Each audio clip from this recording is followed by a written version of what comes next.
So today you are creating a value scale, and you want to have at least 7 different values with your pencil, and we're going to use the Ticonderoga 2 because this gets a little darker than your average pencil. So the copier, it's kind of hard to see this, but this is actually a lighter gray, so you can easily just color in light gray, sketch it, and put something on the paper. And you want to just keep adding more and more pressure as you go up in the value scale. You want it to look a little bit darker each time. And I'm just going to do it really quickly. I'm not going to worry about like filling in my boxes perfectly like you should. You should make yours nice and neat. But as you can see, the harder I press each time, the closer it's getting to that level 5 value or a 6. And I'm going to have you actually tell me in your pictures what value you think you're making. But these pencils, unlike our regular number 2 pencils, they actually can get a little bit darker than a normal pencil. So, and I'm kind of crossing these. And then this one should be your darkest, so this should be really pressing hard. And it might not get as black as that, but you're going to try to fill in all of the spaces with a level 4 craftsmanship and get your value dark, nice and dark.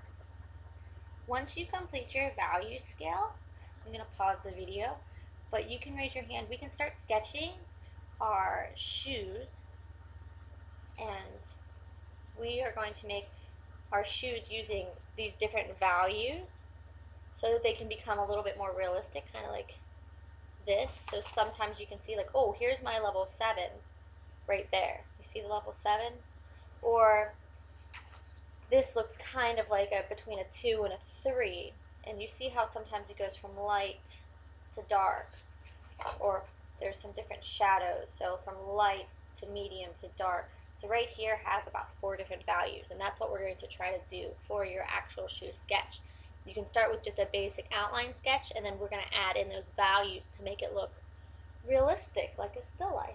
Alright, so I'm going to pause the video now, finish your value scale, and then once that's done, I can either play the step-by-step video and show you how to draw a shoe, or you can start sketching your shoe on your own. So, the first step, I'm going to sketch this shoe, just because I really like the All-Stars. So, we are going to start with a very simple diagonal line, and since we're using a smaller paper today so we can get more details, I'm just going to kind of try to make it close to the length of the paper. So start with here's my vertical, but I'm going to make like a diagonal line that kind of just goes down. So it looks like my shoe's coming forward. And I'm going to sketch a little darker just so you can see what I'm doing, but you know your sketches should be very light. After that, I'm going to go the same length up, just a little bit. And this is where I'm going to now start to curve my shoe. Now this part, your shoe's not perfectly flat, and we'll go back and adjust that a little bit. So here's my curve. I'm going to continue with that, and you can use your pencil as a resource. So if you see that this angle goes like this, you would also want to make your angle on your paper kind of go like that. So if that helps you, that's how I kind of do it. I kind of like visualize with observation the angles that it goes at. And then I'm just going to make it just the outline first. So instead of like doing all of those details, I'm going to go straight horizontal line across about the same length. So once again, you can use your pencil and measure. See how mine's about the same length. And then I'm just going to go down. And that's all I have for my outline of my shoe. It's very simple. It does not look like a shoe yet because now I'm going to go in and that's where I'm going to add my details. So for me, I thought the easiest thing is to start with the tongue. And this is just a curved line, and it's once again measuring, kind of using your angles and your observation. It goes from that corner kind of down a little bit. So you can make a curved tongue. And then following that same, as you can see, they're parallel lines, so they'll never intersect. Those parallel lines, you're going to go straight down, halfway to the bottom of the shoe.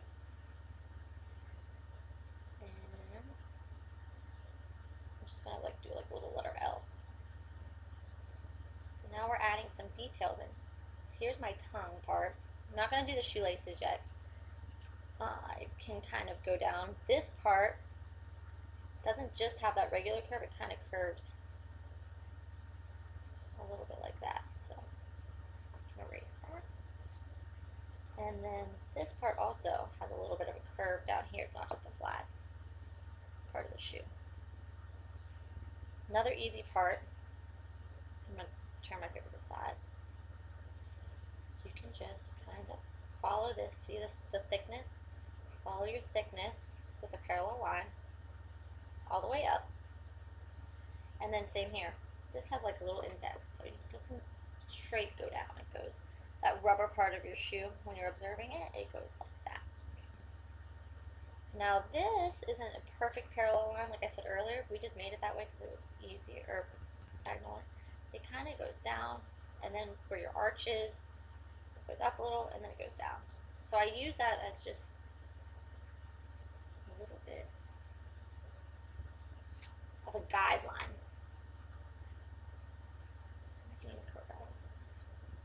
Alright, so now we have a little bit of a bottom curve of our shoe.